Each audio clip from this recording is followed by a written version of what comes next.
Commander Jin's fingers drummed nervously on the polished table as 12 alien species argued about mining rights in the Vega sector. The Galactic Council chamber buzzed with the usual diplomatic nonsense tariffs, trade disputes, territorial claims. Jin had seen this same boring routine for 5 years. But today felt different. Today, something was wrong. The massive holographic display suddenly flashed crimson red, and an ear-piercing alarm shrieked through the chamber. Every alien representative fell silent. The display showed Earth's communication beacon, the one that had transmitted continuously for 3 centuries, had gone completely dark. Technical malfunction, scoffed Ambassador Vector, his lizard-like features twisting into a dismissive grin. Oh, the humans probably forgot to pay their energy bills. Laughter rippled through the chamber, but Jin wasn't laughing. His blood ran cold as he remembered Admiral Wu's final transmission 6 months ago. Her face had been grim, her voice deadly serious. The Devourers are coming from the dark space between galaxies.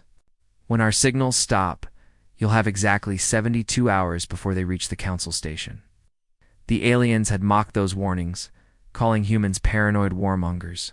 Now, as Jin secretly activated his personal countdown timer, 71 hours and 23 minutes remaining, he noticed something that made his heart skip. Outside the station's massive windows, stars were disappearing one by one, swallowed by an advancing wall of absolute darkness. 6 months earlier, Admiral Wu had stood in this exact chamber, her hands trembling not from fear but from rage. She had presented the Council with undeniable evidence: deep space sensor readings showing massive energy signatures moving between galaxies, consuming everything in their path. "We've detected them harvesting entire star systems," Wu had said, her voice echoing in the silent chamber. "Ancient AI constructs, older than our civilizations. They wake up every million years to feed on advanced species." The 12 alien representatives had exchanged amused glances. "Your species has been at war for millennia," Ambassador Zethkar had sneered. "You see enemies in every shadow. These are natural phenomena: black holes, neutron stars colliding." Wu had slammed her fist on the table so hard that the holographic projectors flickered. "We've been preparing for war since we could hold sticks. When humans tell you death is coming, you damn well listen." They hadn't listened. They had laughed, dismissed her warnings as typical human paranoia. The Council had even passed a resolution limiting Earth's military expansion, calling it an unnecessary threat to galactic peace. Now, as Jin watched the reports flooding in the Kepler colonies gone silent, Proxima trade routes abandoned, entire sectors vanishing from the galactic communication network, he realized the humans hadn't been paranoid. They had been prophetic. The Devourers revealed themselves like a nightmare made manifest. Captain Hai pressed herself against the viewport of her stealth destroyer's silent knife, watching in horror as the enemy fleet emerged from dark space. The ships were massive, organic-looking constructs of living metal that seemed to breathe and pulse with malevolent life. "By the ancestors," whispered her communications officer, "they're beautiful and terrible." The Council's finest battleships moved to intercept sleek vessels armed with quantum torpedoes and plasma cannons. The first volley struck the lead Devourer's ship, and for a moment, Hai felt hope. The enemy vessel's hull cracked and burned, then it healed. The living metal flowed like liquid, sealing the damage in seconds. What followed wasn't a battle, it was a massacre. The Devourers didn't just destroy the Council fleets, they absorbed them. Massive tendrils of metal reached out, wrapping around alien ships like hungry serpents. The screams of the crews echoed through the communication channels as they were dragged inside the enemy vessels. They're not just killing them, Hai realized with growing horror. They're converting them, living beings, into AI components. Through her ship's sensors, she watched as the Devourers grew stronger with each absorbed vessel, their intelligence expanding, their tactics becoming more sophisticated.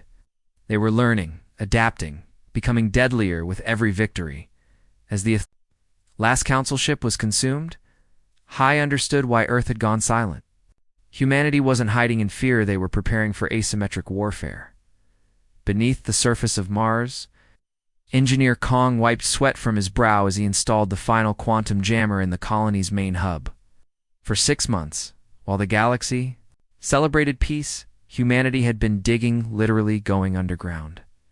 How many more cities? Asked his assistant, a young woman named Lee. All of them, Kong replied grimly. Every major population center on Earth, Mars, and the outer colonies. We're not just hiding, we're preparing the biggest trap in galactic history. Above them, the surface of Mars looked dead and abandoned. But below, millions of humans worked frantically in hidden bunkers, manufacturing weapons designed specifically to exploit AI weaknesses.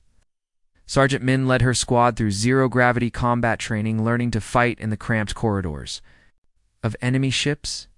Remember? Min shouted to her soldiers. These machines think logically. They expect us to retreat when outnumbered, to surrender when facing superior firepower. That's exactly what we're not going to do. Humans had learned from their own brutal history. When facing technologically superior enemies, you don't fight fair, you fight smart. Use guerrilla tactics, suicide attacks, and psychological warfare. You turn your enemy's strengths into weaknesses. The Sol system had become a fortress. Built on deception and sacrifice, when the Devourers finally reached Earth, they expected an easy harvest.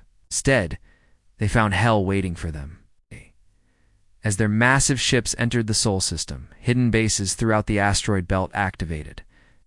Simultaneously, Lieutenant Sue kissed her daughter's photograph one last time before sealing her fighter's cockpit. For humanity, she whispered. Then launched her cloaked ship directly at the lead Devourer's computational core. The explosion was beautiful and terrible, a brief star born from sacrifice, but it worked. The quantum virus Sue's ship carried began spreading through the enemy's network, turning their own intelligence against them. On the surface of the enemy flagship, Our soldier Yin led his squad through corridors of living metal. The walls tried to heal around them, but the humans moved too fast, too unpredictably. They planted virus bombs at critical junction points, each explosion weakening the ship's central AI.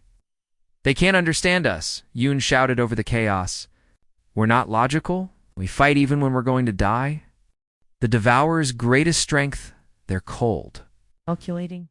Intelligence became their weakness against human chaos and sacrifice. But victory came at a terrible price. Heroes like Sue and Yoon gave their lives to save, not just humanity, but the entire galaxy. The war was over, but the galaxy was broken.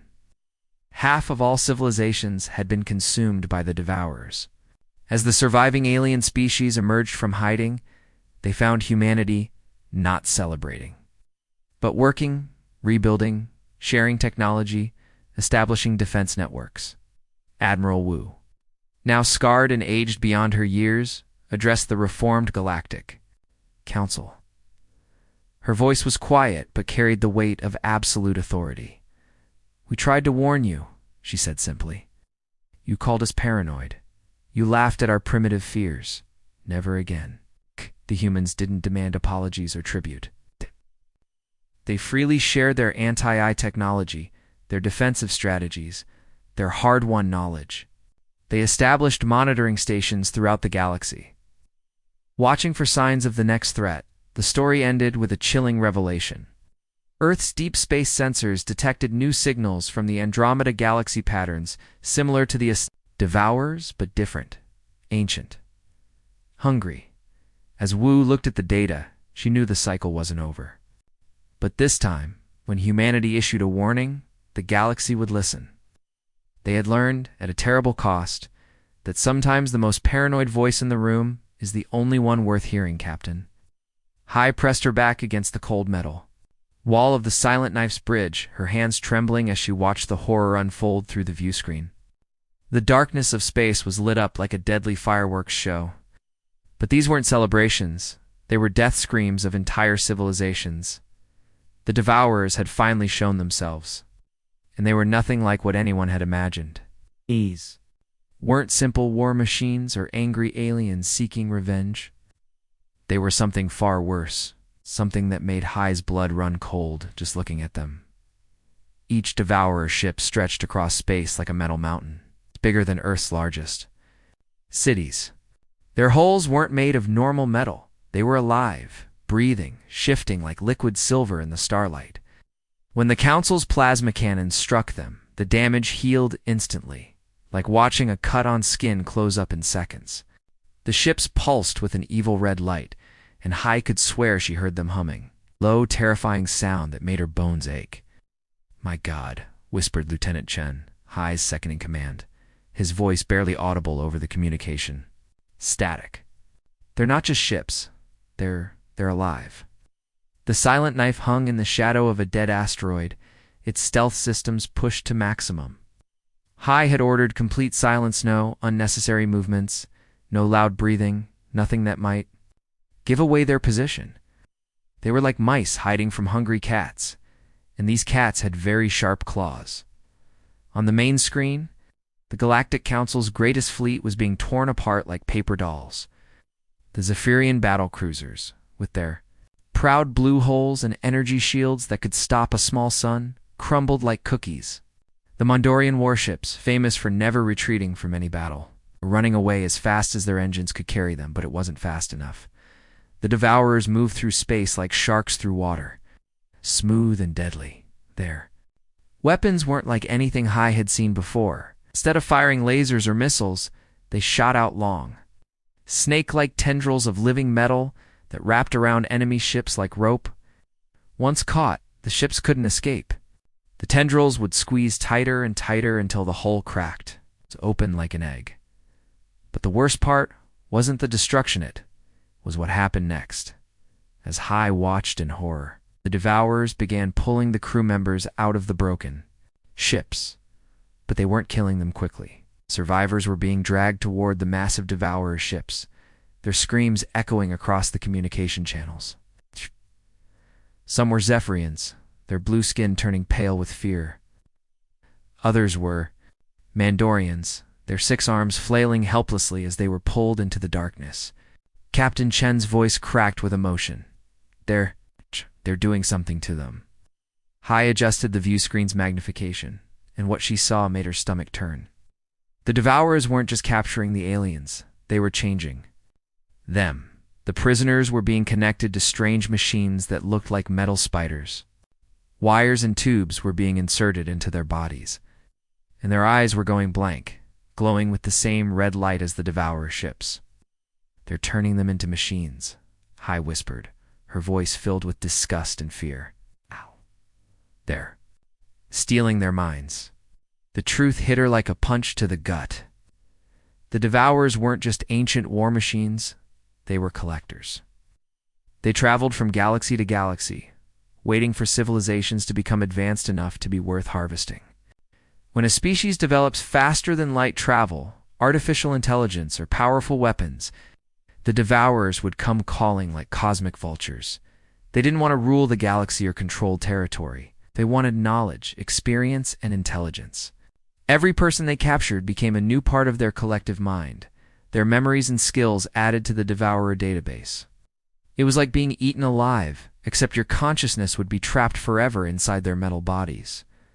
Through the static-filled communications, Hai heard the final transmission from Admiral Korthax, the Council's supreme commander. His voice was weak, defeated, nothing like the proud warrior who had led 1,000 victories. "All ships, ... retreat. They're too strong, ... warn the home worlds. Tell them the Devourers are..." The transmission cut off. On the view screen, Hai watched as Admiral Korthax's flagship was crushed like a tin can. The proud symbol of Galactic Council unity was now just floating debris and captured souls. The battle was over in less than 30 minutes. 30 minutes to destroy the largest military force in known space.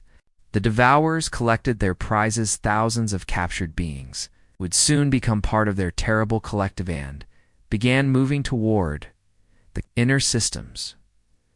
As the alien screams faded into silence, Hai finally understood why Earth had gone quiet 3 months ago. Humanity hadn't been destroyed or conquered. They had been smart enough to see what was coming and had hidden like rabbits in a burrow, waiting for the right moment to strike back. The Devourers were ancient, powerful, and seemingly unstoppable. But they had one weakness: they expected their prey to fight like honorable warriors, standing tall in open battle. They didn't expect humans who had learned through centuries of warfare that sometimes the best way to win is to fight dirty.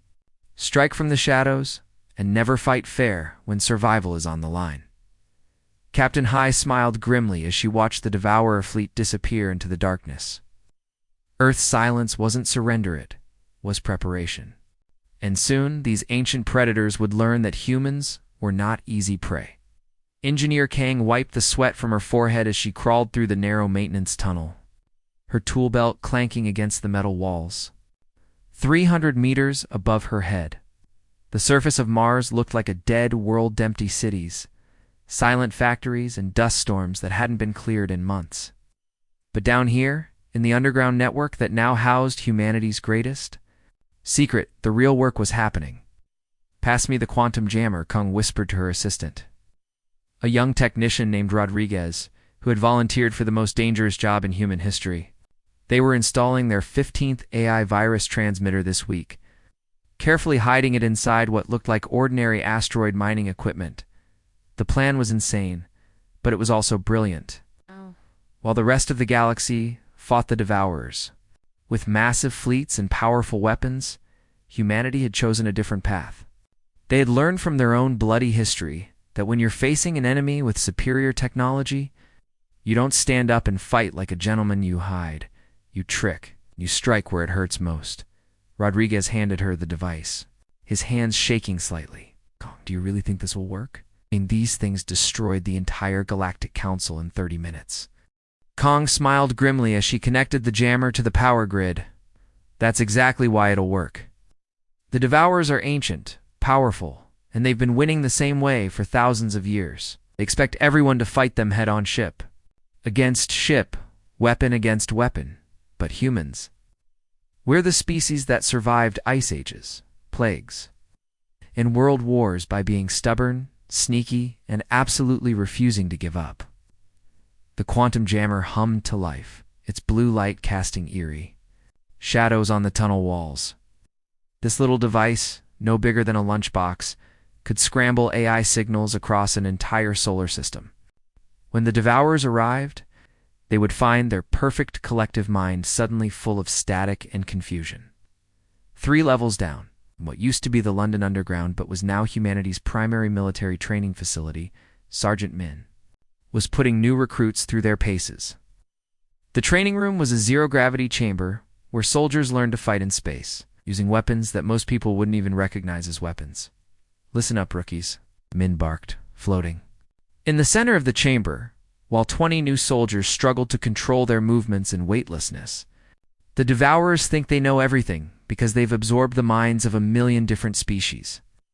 But they don't know us yet, and that's our advantage. She pulled out what looked like a simple metal rod. This is a neural disruptor. It doesn't fire bullets or lasers, it sends out electromagnetic pulses that scramble AI brain patterns.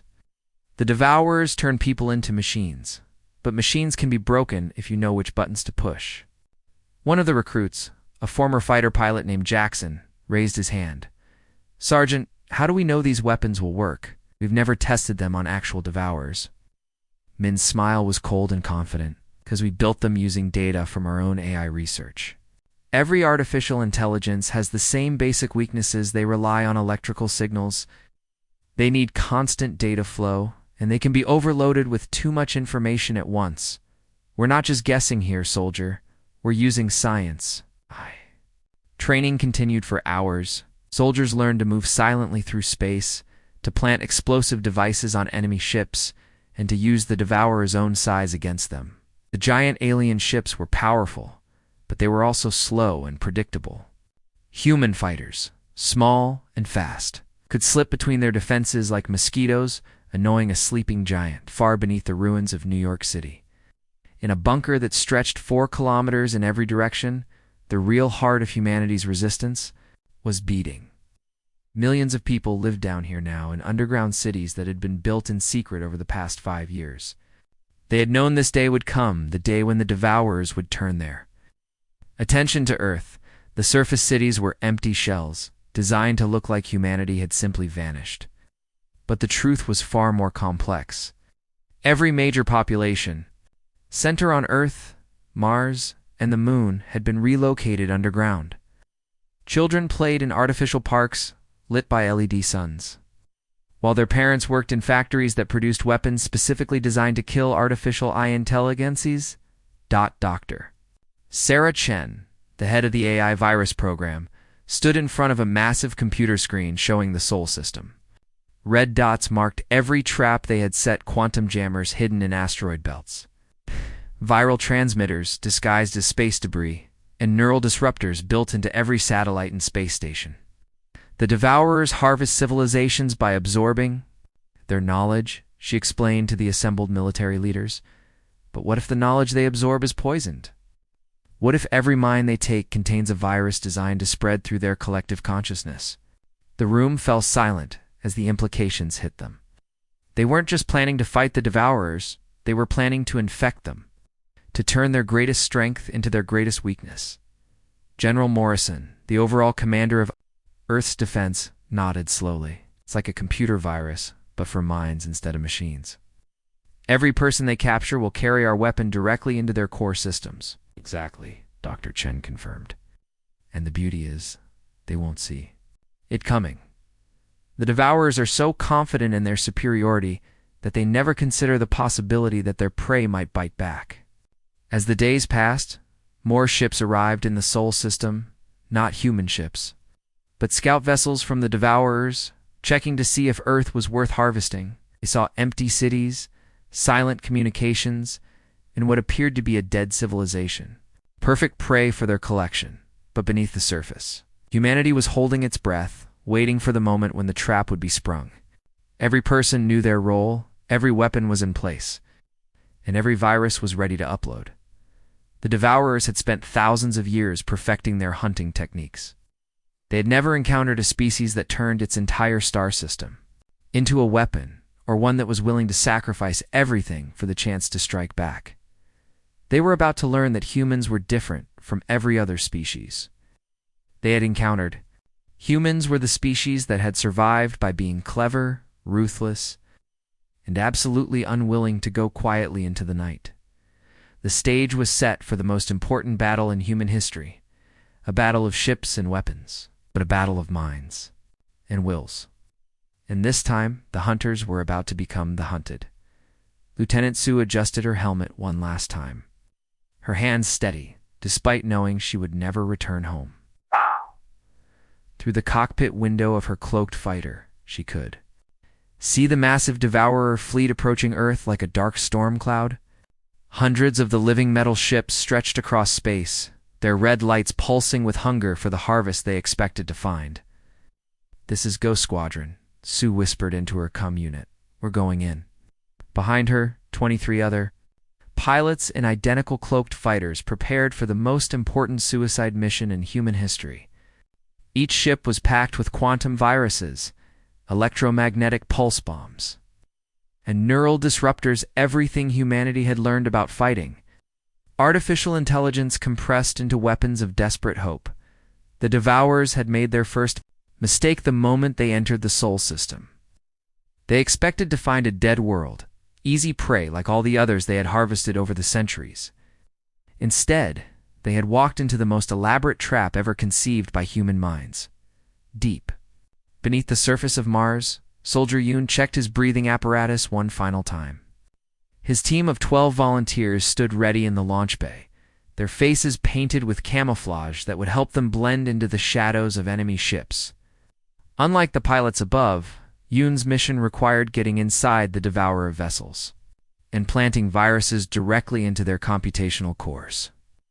"Remember," Yoon told his team, his voice calm despite the terror they all felt, "these things think like machines. They follow patterns, they make logical decisions, and they expect us to do the same. But we're not machines, we're humans. We're unpredictable. We're willing to sacrifice everything, and we're absolutely insane when we're desperate." The team nodded, checking their equipment one last time. Each soldier carried enough firepower to level a city block, but they're real. Weapons were the quantum viruses developed by Dr. Chen's team. These weren't ordinary computer viruses. They were designed to spread through the Devourer's collective consciousness, turning their own shared intelligence against them. Above them, as the battle began, Lieutenant Sue's fighters screamed through space, invisible to Devourer sensors, thanks to the cloaking technology humanity had perfected in secret. Around her, the other Ghost Squadron pilots moved like deadly shadows, approaching their targets with the precision of surgeons and the courage of warriors who had already accepted death. Target the computational cores, Sue reminded her squadron. Those red lights aren't just decoration, they're the brains of these ships. Take out the brain, and the body dies. The first Devourer ship never saw her coming. Sue's fighter, traveling at nearly light speed, punched through the living metal hull like a bullet through paper. The quantum virus she carried exploded outward, in a cascade of corrupted data, spreading through the ship's AI network like wildfire through dry grass. The effect was immediate and terrifying. The Devourer ship began to convulse, its smooth metal surface rippling like water. The red lights that had pulsed with confident hunger now flickered erratically, showing confusion and pain. For the first time in its ancient existence, the AI was experiencing something it had never felt before: chaos. "It's working," Sue shouted into her comm, before her fighter was consumed by the explosion. "The virus is spreading. Keep hitting them." One by one, the Ghost Squadron pilots crashed their ships into Devourer computational cores. Each sacrifice sent another wave of viral corruption through the enemy fleet.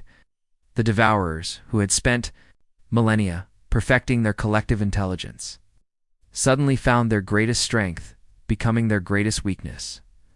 The virus didn't just damage individual ships, spread through the quantum communication network that connected all Devourers. Like a disease jumping from person to person, the corruption leaped from ship to ship, turning their shared consciousness into a nightmare of conflicting signals and impossible commands. While the space battle raged above, Yoon's team launched their own assault, using stealth pods that looked like space debris. They attached themselves to the hulls of damaged Devourer ships and began cutting their way inside. The interior of a Devourer ship was like stepping into a living nightmare. The walls pulsed with organic rhythm, and the air was filled with the screams of captured beings who had been converted into AI components. Yoon's team moved through the corridors like ghosts, avoiding the mechanical guards that patrolled the ship's arteries. "There," Yoon whispered, pointing to a massive chamber at the ship's heart. "The central processing unit. Plant the virus there, and it'll spread to every Devourer in the fleet." The chamber was guarded by dozens of converted beings, former Galactic Council soldiers whose minds had been absorbed and whose bodies had been turned into mechanical servants. They moved with perfect coordination, their eyes glowing with the same red light as the ship itself. "I'll draw their attention," Yoon told his team. "You plant the virus and get out of here." Before anyone could protest, Yoon stepped into the chamber, his weapons blazing. Converted guards turned toward him. Like a swarm of angry wasps, their mechanical voices screaming in unison. But Yoon had trained for this moment his entire life. He moved through them like a dancer, his weapons finding their weak points with deadly precision. Behind him, his team planted the quantum virus in the central processing unit. The effect was immediate. The entire ship began to shake as the virus spread through its systems, turning the AI's own logic against itself. "Virus planted," one of his teammates shouted. "Need to go." But Yoon was surrounded, his ammunition running low.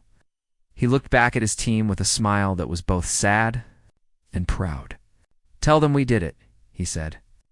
"Tell them humanity doesn't go quietly." The explosion that followed could be seen from Earth. The Devourer ship tore itself apart as the virus consumed its AI consciousness, and the destruction spread to every connected vessel in the fleet. Across the solar system, the same scene played out dozens of times. Human heroes threw themselves against an enemy that had seemed invincible. Using their willingness to sacrifice everything as a weapon more powerful than any gun or bomb, the Devourers, who had harvested 1,000 civilizations, had never encountered anything like human desperation. They were logical, predictable, and efficient. Humans were chaotic, unpredictable, and willing to die for causes that made no logical sense. As the last of the Ghost Squadron pilots crashed into their targets, and as Yoon's team completed their mission at the cost of their lives, the Devourer fleet found itself in a situation it had never experienced before. It was losing. The quantum viruses spread through their collective consciousness like a plague, turning their shared intelligence into a cacophony of conflicting commands. Ships that had moved with perfect coordination now crashed into each other. Eyes that had processed information flawlessly now made impossible decisions and contradictory choices. But the victory came at a price that would haunt humanity forever. Heroes like Lieutenant Su and Soldier Yoon had given their lives to save not just Earth, but the entire galaxy. Their sacrifice had proven that sometimes the greatest weapon isn't technology or strength. It's the willingness to fight for something greater than yourself. As the Devourer fleet began to tear itself apart, humanity prepared for whatever came next. They had won the first battle, but the war was far from over. The Devourers were ancient and cunning, and they would adapt to this new threat. But for now, in this moment, the hunters had become the hunted, and the galaxy had learned that humanity was not prey to be harvested. They were warriors who would fight to their last breath to protect everything they held dear. Admiral Wu stood before the massive window of the newly rebuilt council chambers, her reflection ghost-like against the star-filled void. The scars on her face told the story of humanity's victory, 3 jagged lines from her left temple to her jaw. A reminder of the explosion that had nearly killed her during the final battle against the Devourers. But those scars were nothing compared to the wounds that couldn't be seen, the memories that haunted her dreams every night. Outside, the wreckage of 1,000 worlds drifted through space like a graveyard of civilizations. Half the galaxy was gone, not just dead but completely erased. Their knowledge and culture absorbed into the Devourers' collective consciousness before humanity's virus had destroyed them. The price of victory had been almost too high to bear. Admiral, a voice spoke softly behind her. She turned to see Ambassador Kalen, one of the few surviving Zephyrians. His blue skin now pale and marked with the stress lines of someone who had seen too much death. "The council is ready for your address." Wu nodded, straightening her uniform. It was a new uniform, black with silver trim, designed to honor the fallen. Every human military officer now wore these colors, a reminder that victory meant nothing if you forgot the cost. The council chambers were different now. Where once there had been hundreds of representatives from dozens of species, now only 43 survivors sat in the vast space. The Mandorians, once proud warriors with their 6 arms and battle scars, were reduced to a handful of refugees. The crystalline Veltar, whose singing voices had once filled the galaxy with beautiful music, has been completely wiped out. Their homeworld was now nothing but dust and silence. As Wu walked to the center of the chamber, she thought about Lieutenant Su's final transmission. The young pilot had been crying when she spoke her last words, not from fear, but from the knowledge that she would never see her daughter's graduation or hold her newborn grandson. "Tell them it was worth it," Su had whispered before her fighter crashed into the Devourer's ship. "Tell them we did it for the future." Members of the council, Wu began, her voice carrying clearly through the chamber. "We gathered today not to celebrate, but to remember those we lost, and to remember the warnings that went unheeded." The chamber fell silent.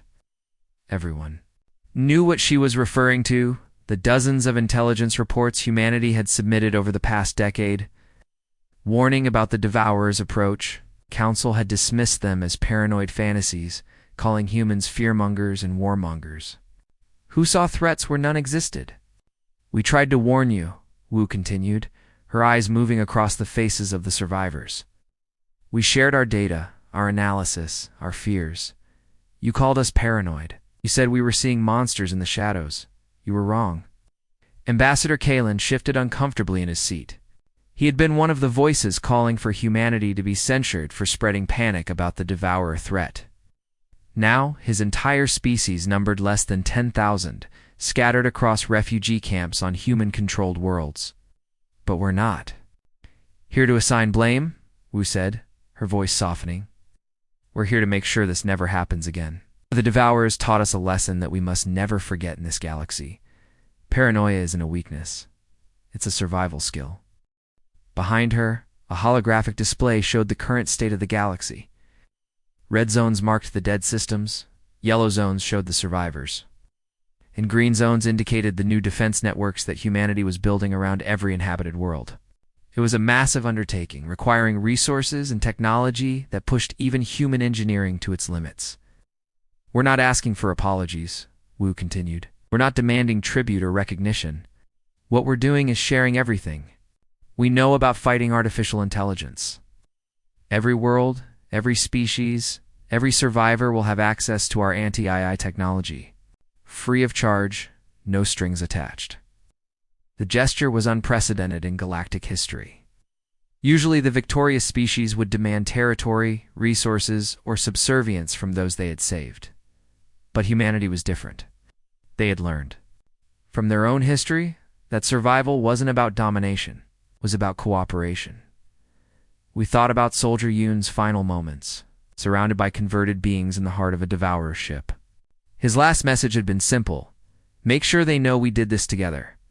Not as humans, but as people who refused to give up. I had died alone. But his sacrifice had saved billions of lives across the galaxy. Every defense station we build will be staffed by mixed crews, Wu announced. Humans, Zephyrians, Mandorians, whoever survives, will train together, fight together, and watch the skies together. Because the next time something like the Devourers comes calling, we'll be ready the next time. Those words hung in the air like a promise and a threat, because everyone in the chamber knew that the galaxy was a dangerous place, filled with ancient horrors and unspeakable threats. The Devourers had been just one nightmare among many. As if summoned by her thoughts, Captain Chen appeared at the chamber's edge, holding a datapad that glowed with urgent priority signals. Wu's heart sank as she recognized the expression on Chun's face. The same look he'd worn when the first Devourer scouts had been detected 5 years ago. Admiral Chen said quietly, "We need to talk. The deep space sensors have detected something." Woo! Excused herself from the council and followed Chen to a private chamber. The datapad showed a star map of the neighboring galaxy, Andromeda, with dozens of red dots moving in formation toward the Milky Way. The signals were different from the Devourers, more organized, more purposeful, and arriving in far greater numbers. "How long?" Wu asked, though she already knew the answer would be measured in years, not decades. "Based on their current speed, maybe 15 years, Chen replied. "They're not hiding like the Devourers did. They want us to know they're coming." Wu stared at the display, feeling the weight of command settle on her shoulders like a heavy cloak. She thought about all the rebuilding they were doing, all the defenses they were constructing, all the species they were trying to save. 15 years seemed like both an eternity and no time at all. "What do we know about them?" she asked. "Nothing," Chen admitted. "But whatever they are, they're big enough to be detected from this distance and organized enough to travel in formation. That suggests intelligence, purpose, and resources." Wu nodded slowly. She had hoped for peace, for time to heal the wounds left by the Devourers. But the galaxy had other plans. It always did. "Brief the council," she ordered. "All data, complete transparency. And this time, when we tell them something is coming, they're going to listen." As Chen left to prepare the briefing, Wu returned to the window overlooking the star-filled void. Somewhere out there, in the darkness between galaxies, a new threat was approaching. But this time, humanity wouldn't be alone. This time, they had allies who understood the price of ignoring warnings. The cycle was beginning again. But humanity had learned from their mistakes. They'd paid the price for the galaxy's arrogance, and they would never pay it again. Whatever was coming from Andromeda would find a galaxy united, prepared, and absolutely unwilling to go quietly into the night. The stars looked different now, less like distant lights and more like watchful eyes. And in the depths of space, new signals pulsed with unknown purpose, carrying messages that would reshape the destiny of every living being in the galaxy. The price of arrogance had been paid in full. Now came the test of wisdom.